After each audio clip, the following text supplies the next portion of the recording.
What if I told you dozens of young men across the U.S. disappeared after a night out, and later turned up drowned, and near several of those locations, someone found a painted smiley face? Some people believe it's not an accident. They believe it's a hidden pattern, and possibly a group of killers. This is the Smiley Face Killer theory. Before we start, this case is controversial. Law enforcement does not officially confirm one serial killer is responsible. But two retired detectives say the similarities are too strong to ignore. So today, I'm going to break down what the theory is, why people believe it, what police say, and why it's still debated.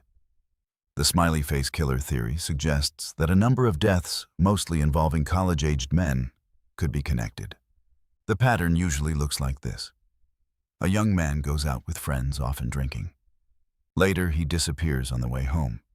Days or weeks later, he's found in a river or body of water. And in some cases, investigators or families say a smiley face graffiti was found nearby. The theory became widely known in the late 1990s and early 2000s, and the suspected cases spread across multiple states. Supporters of the theory point to a few key similarities. First, many victims were described as responsible, normal guys. Not the type people expect to simply vanish.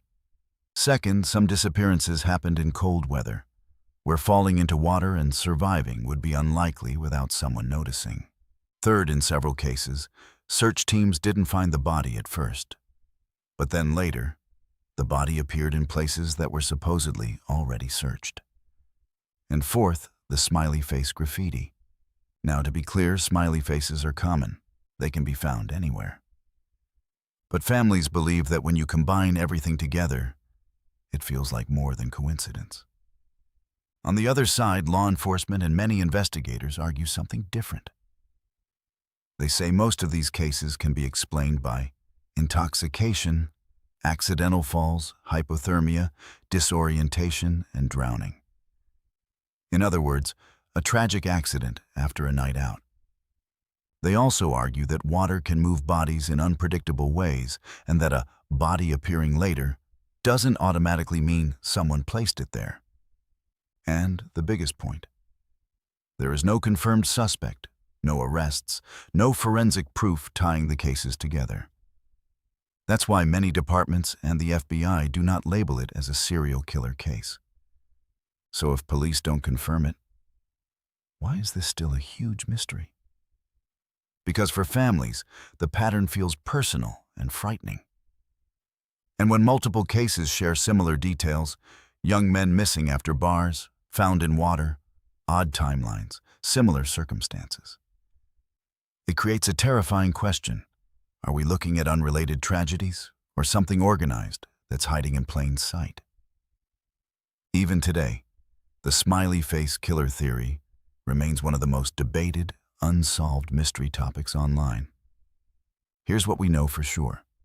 These were real people, real families, real losses. And whether it was an accident or something darker, the unanswered questions are what keep this story alive. Do you think the smiley face killer is real, or just a pattern people see after tragic accidents? Drop your opinion in the comments and follow for more real, unsolved mysteries.